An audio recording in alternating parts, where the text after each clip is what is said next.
What up, YouTube? What up, AFC South? What's up, Texans Nation? LTH coming at you with a video. 7-13 to buy your city win here.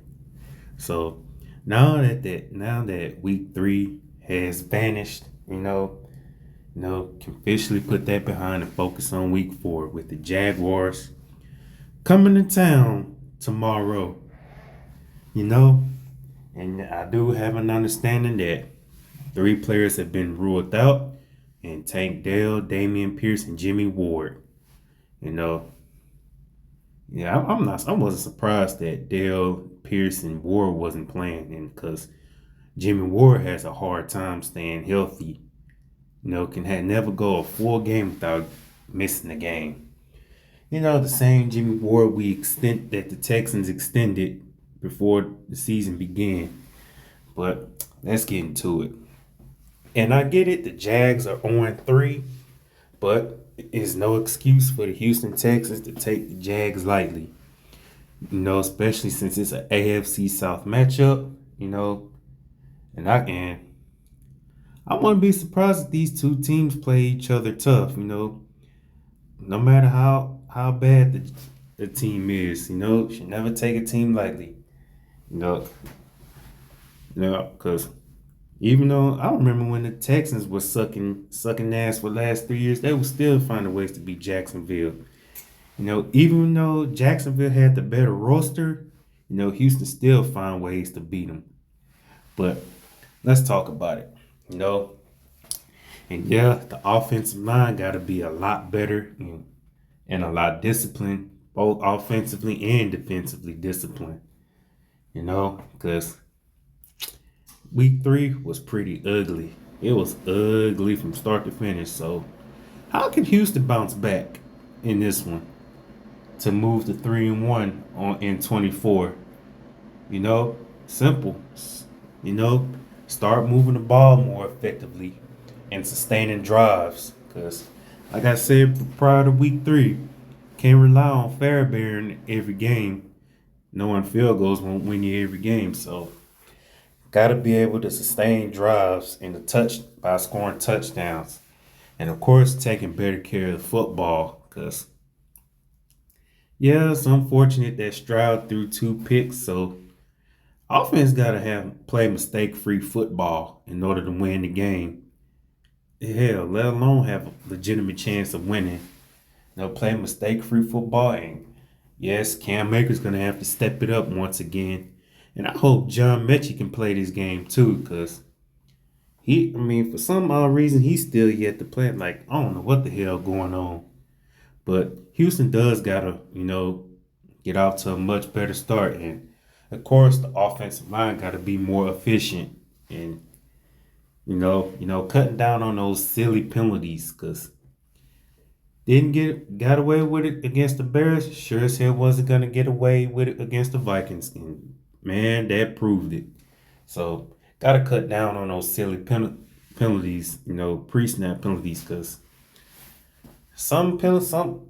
most penalties could turn out to be drive killers if they can't convert on 3rd and longs. So, which is part of avoiding 3rd and longs, by the way, And I would like to run the ball on early downs too. And of course, Bobby Slowick's going to have to open up that playbook and utilize those weapons, and such as Dalton Schultz and Stephon Diggs. Because, and like I said, I know Tank Dell's not playing, but still doesn't change the fact that Slowick's got to open up the playbook.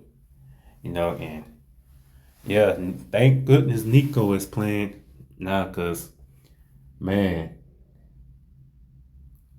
already enough that Dell wasn't playing. So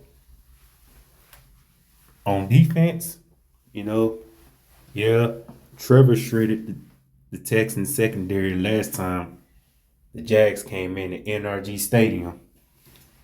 So because of inability to pressure Trevor Lawrence, giving him too much time in that pocket.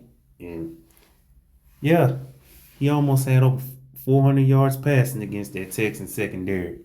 So, safe to say, Gotta pressure Trevor Lawrence to make him uncomfortable in that pocket. Starting with the pass rush.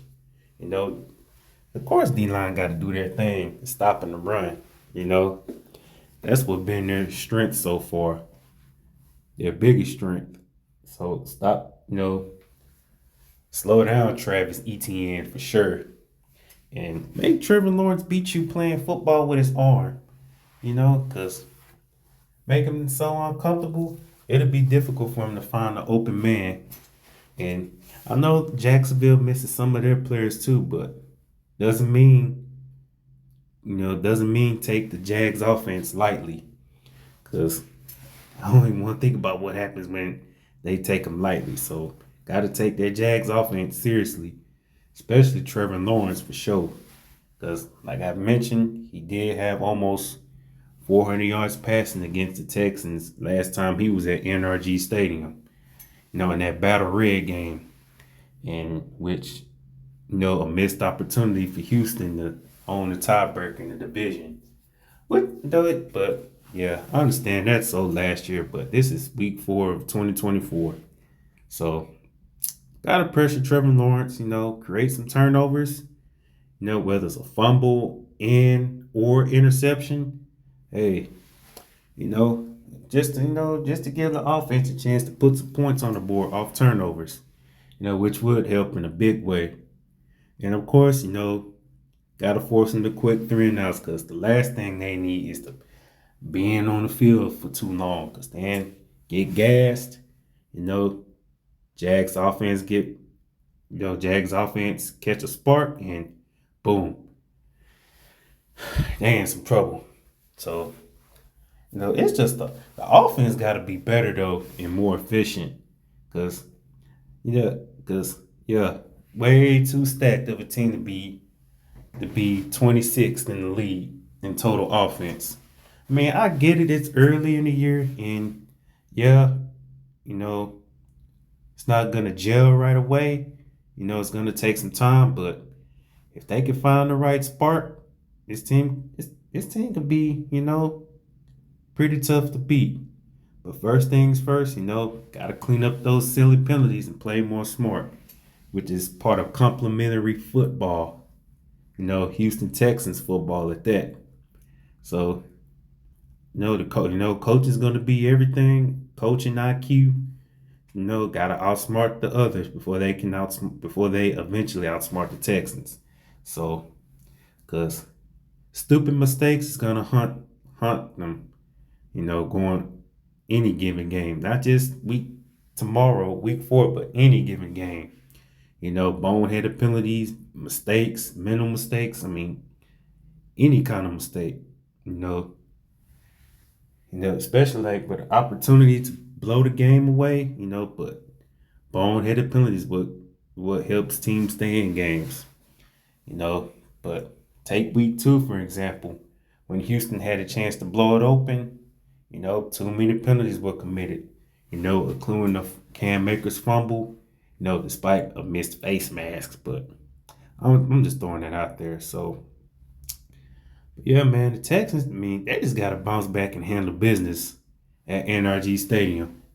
Because, yeah, it's already enough. They got a tough schedule. So, this could be a good game to get back on the right track with,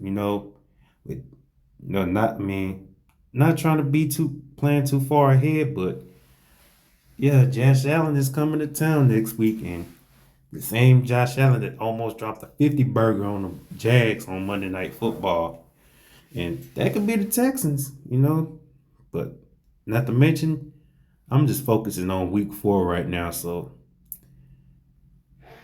yeah, and this could be a good game that the Texans at least put up 30 plus points, Though it's not guaranteeing that happens, but hey, they'll take care of the ball when the time of possession and turnover battle.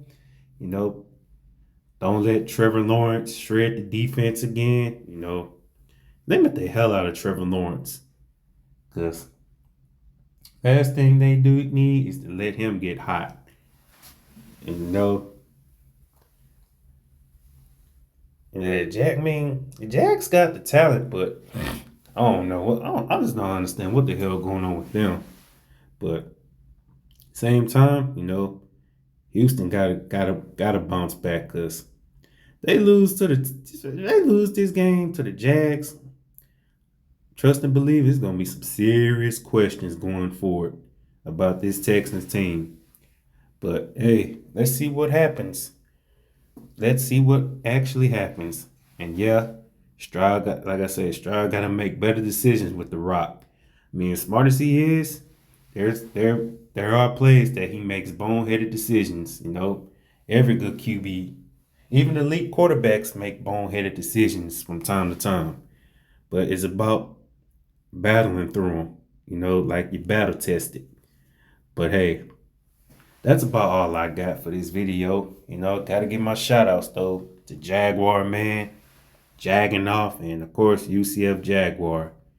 If there was any other Jaguars YouTube content creator, I'll shout them out too. But safe to say, shout out to Jaguar Man, Jagging Off and UCF Jaguar. If y'all happen to watch this, just saying, may the best team win.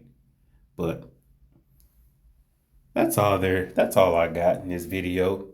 Till my next video, which hopefully will be a Victory Monday video. LTH checking on the body here. Let's go Texans. Let's get back in the win column. All right, peace.